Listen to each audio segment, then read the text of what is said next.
Welcome to one more session of smart device programming. So in the previous session we discussed the fundamentals of Android and the concepts regarding smart devices, especially what is Android and why Android is, how the Android is used on today's smart devices, and this history of Android, who developed and who borrowed it, and the versions of Android. So like that we discussed some interesting facts regarding Android. Then we have seen, as a programmer, as a developer point of view, we have seen 5 types of programming styles are possible with Android: activities, services, broadcast receiver, intent receiver, and content provider. So as a user we have seen lot of points about Android, and as a developer we considered 5 types of programmings are possible within Android. We discussed that as a components of Android. Okay. Then we importantly took the architecture of Android. Okay. So what is the architecture of Android? It's a layered arrangement. Suppose on a smart device like mobile, a device is fabricated, manufactured on a company. A mobile is manufactured from a company, in the sense under that fresh device the Android is installed as a firmware, I said. So after the installation, that mobile contains Android like this, in this arrangement. So here there are maximum 4 layers on a device. The Android is arranged like this as a 4-layer concept. The topmost layer is, what is it? Application layer, containing the default apps that comes with Android, like home, contacts, phone, browser, dialer, camera, gallery, like that. Even as a developer we are developing a new Android app. After the development and installation on that app over a device, that newly added app is also going to be seated here. A newly installed app on a mobile is also be seated here. That is fit within this application layer. Application layers are visible to the users. Even users can communicate with the Android device. In general, users can communicate with the Android device through the application layer. That is visible to application layer is visible to users. It's the topmost layer, I said. Then under the application layer there is another layer. What is that? Application framework layer or Android framework layer. So what it is having, it contains collection of classes, that means packages, Java classes, used for developing either one of the Android components that we discussed: activities, services, broadcast and intent receivers, content providers. You see that activity manager class is there, and that class contains, activity manager class contains needed classes for developing an app as activity. Like that, content provider is there, and that content provider package contains needed classes for using content provider interface, content provider component within an Android app. Okay, so like that, here all the packages within the application framework or Android framework layer contains needed Java classes for developing components of Android. Moreover, you see notification manager. There is a class notification manager which is used for doing broadcast receiver concept within an Android app. So here the application framework contains Java classes only. Moreover, in practical, this application framework layer, that means Android framework layer, is installed as an Android SDK. It is nothing but Android SDK, okay, provided by the Google Corporation. It is nothing but application framework layer is nothing but the Android SDK tool. Practically on a machine or a mobile, the classes to be installed are called as Android SDK. So here the application framework is nothing but Android SDK, okay. Then the third layer is, what is that? Libraries, and within the libraries there is a sub library called Android Runtime. So you first took the have a look on libraries. So what about this library? Here the library contains lot of classes to be developed in C or C++ languages. Here the classes containing are developed in C or C++ languages, and these classes are used for doing some process when an app is invoked on a smart device, for example mobile. On a mobile, suppose you are invoking an app, starting an app, in the sense these classes are used for doing the proper process. For example, once you are touching the launcher, that means that small picture from the Android menu, and that touching work invokes the design on the mobile screen. There is a class, you see, Surface Manager, and the Surface Manager is used for drawing the design for the invoked app. Suppose you are launching a game, in the sense the Surface Manager is used for drawing the initial design of that game on the Android screen, device screen. So like that, suppose you are doing a database process. From a design, an Android app is getting data from user. So on that case, it tries to transfer the data, got data to a database. Under that aspect, SQLite class is used. So like that, here the classes within libraries framework are used for doing a work when an Android app is in running process. Then the library class itself contains Android Runtime. So what about Android Runtime? It's a separate process. Even we can say Android Runtime, in short ART, is a controlling mechanism which controls the running behavior of an app on your device. It's having two more cores. So what are all them? Core libraries, Dalvik Virtual Machine, DVM. So what about this? In this session we are going to discuss, as a short I am saying for the review. DVM controls the entire execution of an app on an Android device. So when an app is invoked, the DVM will take care of each and everything. The DVM allocates space for that app on the mobile phone, and it does allocate space for the data utilized by the app on the mobile phone. So when an app is closed out, the DVM will automatically deallocates all the related resources on a mobile phone. So it is equivalent of JVM, Java Virtual Machine, used on computers. So there the core libraries are used for doing this allocation and deallocation processes carried out by the DVM. Very simple, core libraries helps DVM to allocate and deallocate resources for an Android app. Then the last level, Linux kernel. You take the Linux kernel, it contains driver softwares for all the sub devices exist within the Android. So as a mobile, for example, you take mobile. As a mobile, it contains lot of sub devices like cameras, Wi-Fi, Bluetooth, so like that. So here the devices are to be utilized by the Android as well as the phone. Suppose you are taking a photo, in the sense the Android has to invoke the camera. So for communicating with that camera device, the entire Android environment has to use a driver software, an interface, a software interface. So where it exists, the driver is existing in the Linux kernel. So it's a low-level kernel containing all the driver software needed for utilizing the sub-devices of a mobile or a smart device. Okay, so it's a arrangement of Android as a layered architecture. We have seen this.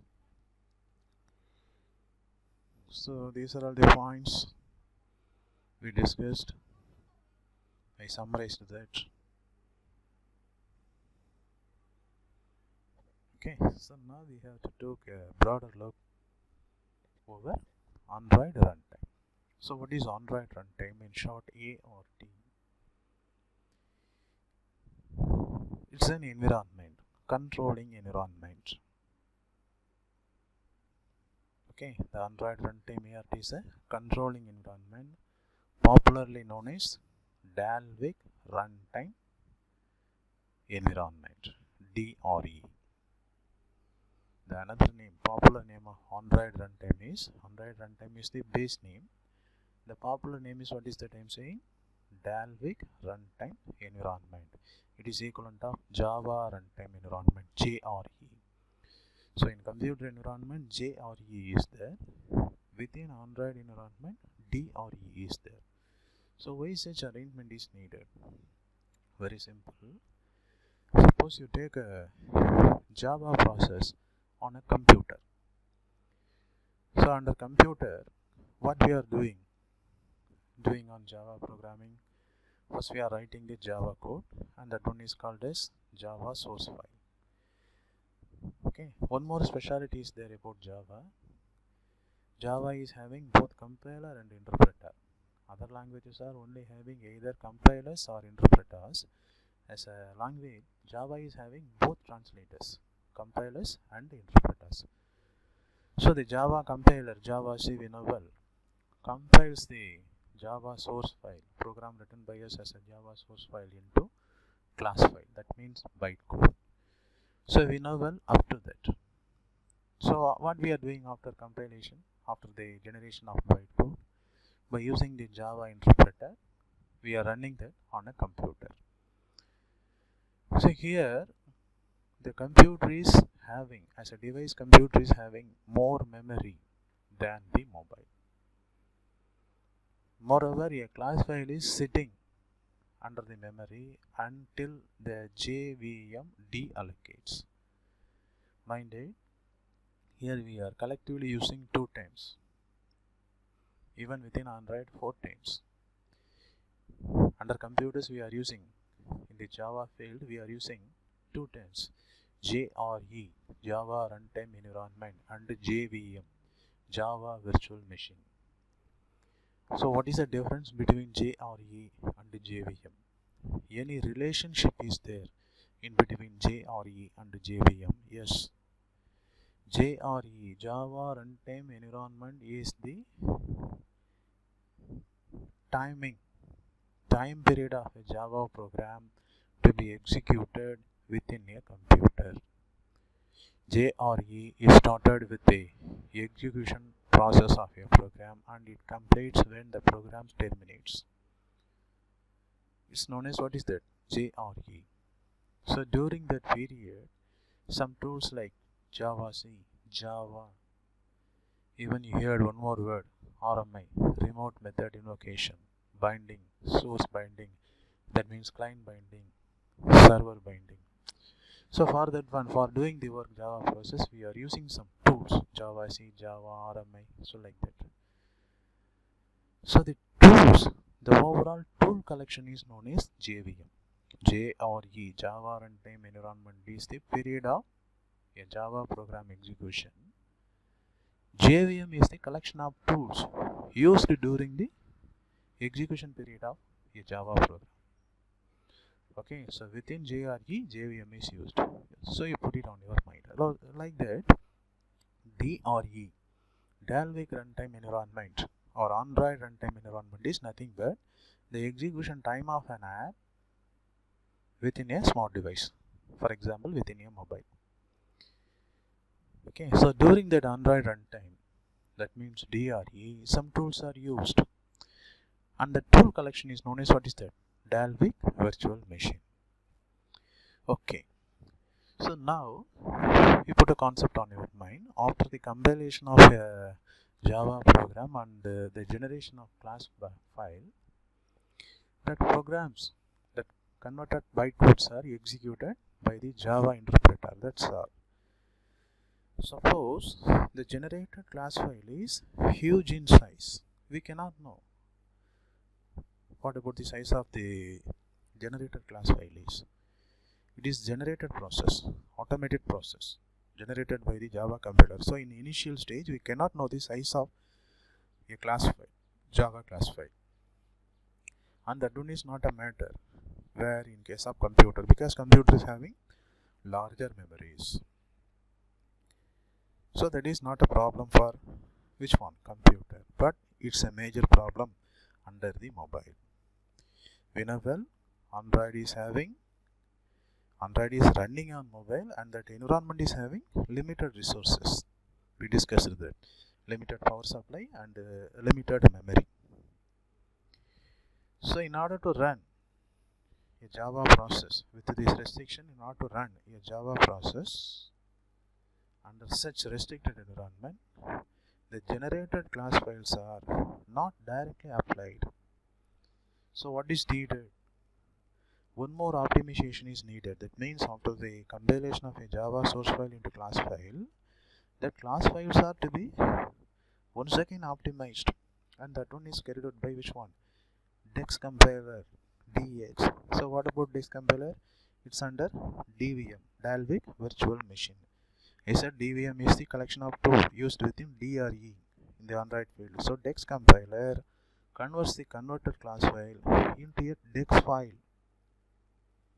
device executable file, and the DX compiler, after the formation of Dex file, it forwards that to the packaging tool, AAPT, Android Asset Packaging Tool.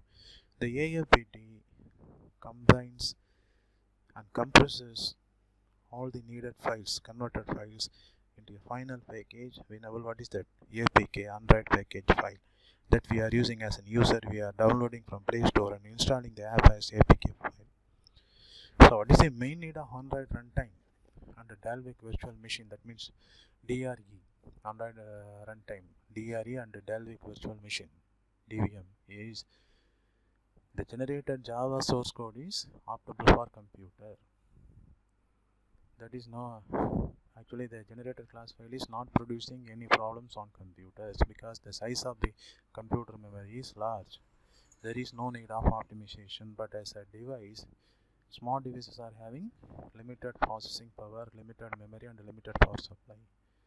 So in order to do the Java process within that limited resource devices, the generated class files are to be optimized.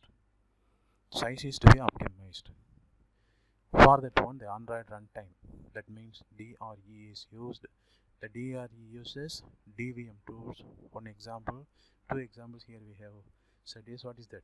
Dex compiler and AAPT.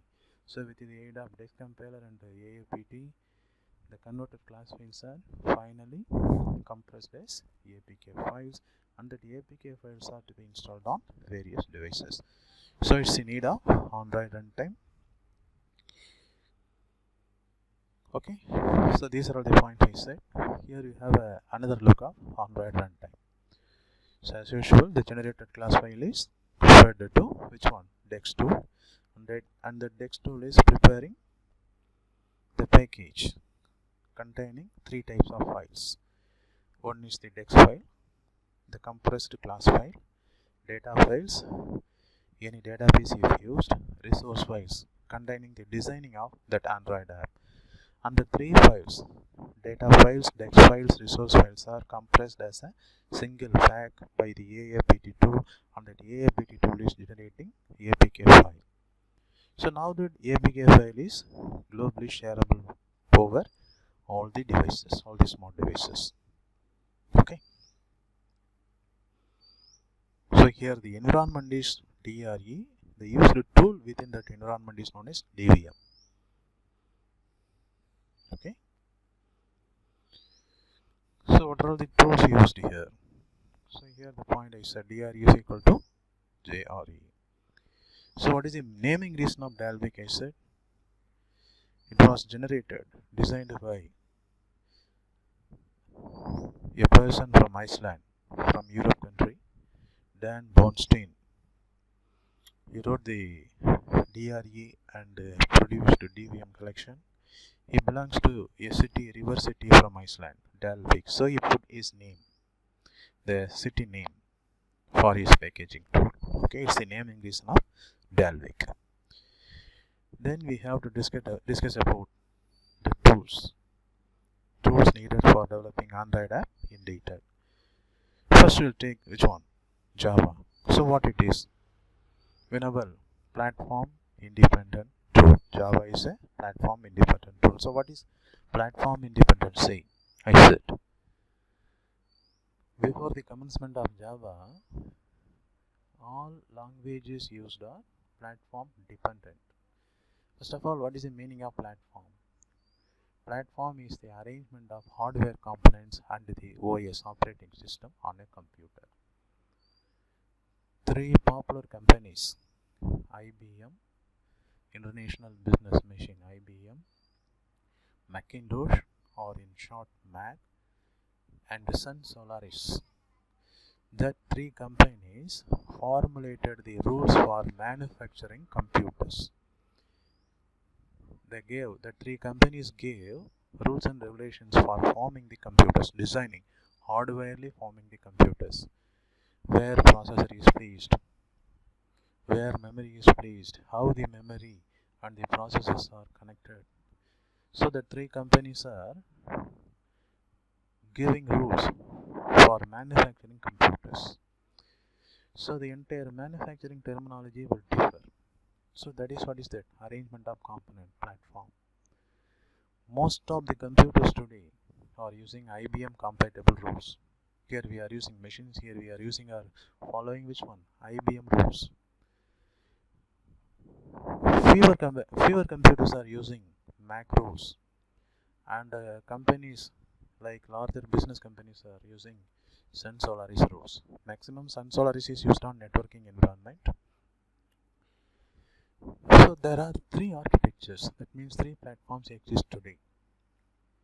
Say a language used for developing a program under one environment, one platform, cannot be run on another platform. It's a major drawback.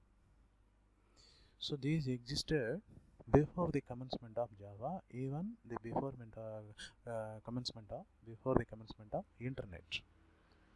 So after the commencement of internet, there is a major need.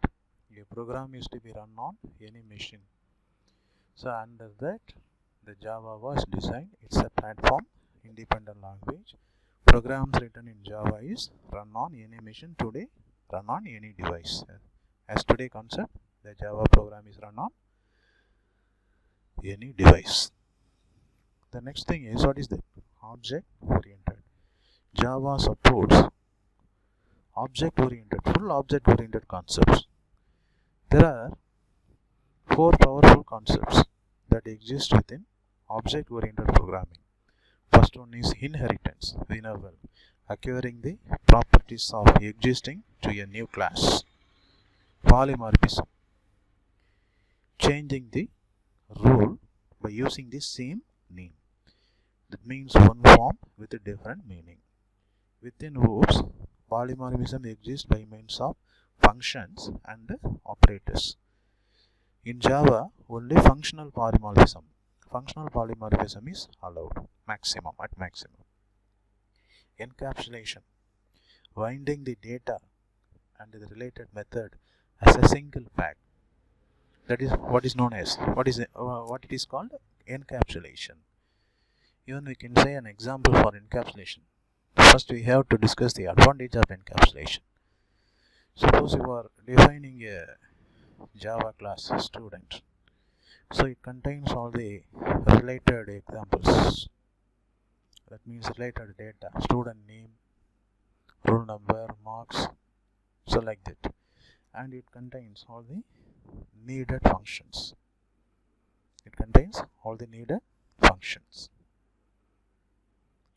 Okay. So suppose you are doing that as a class separate and put that class as a separate Java file. Another one is needing the same concept, in the sense that person can encapsulate your concept within their own program. within the new program by just creating object of your class. You follow what I'm saying? You wrote a Java class for student process and you put that process as a separate Java file. Another one is needing that same concept. That person can simply create a class object on the new program without creating any data, any process, and even without knowing how the data are operated and how the function is utilizing. Each function within the student class is utilizing the data. Simply says the newly created concept cannot know the complexities that exist within the created class. So that process, hiding the complexities from the outside, is known as what is that? Encapsulation. We can say a traditional example.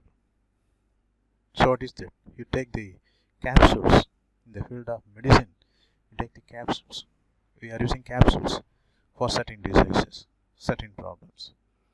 So what a capsule is? A sugar tasted layer, a cover is containing the medicine. The medicine is coated with the sugar coated capsules on the outside. So when we are eating that, we just sense the taste of sugar and not the taste of which one? That medicine.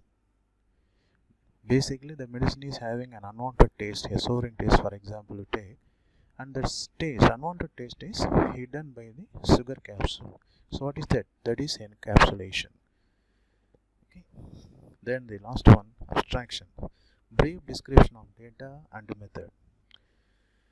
So these four concepts, inheritance, polymorphism, encapsulation and abstractions, these are all supported by Java language.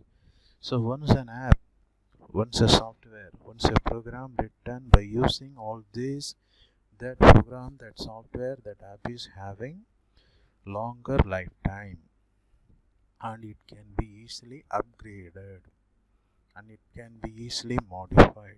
So it's the power of object-oriented programming.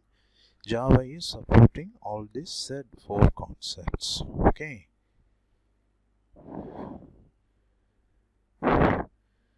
So after that, we discussed the two features of Java. Object-oriented, that means platform-independent, and object-oriented. Next, we have to discuss the role of Java in Android development. Okay, Java is a platform-independent language, object-oriented, used on computers. So why it is suitable for developing, even how it is suitable for developing Android apps? Why don't we prefer other languages? Why Java is best for doing Android apps? We have to discuss.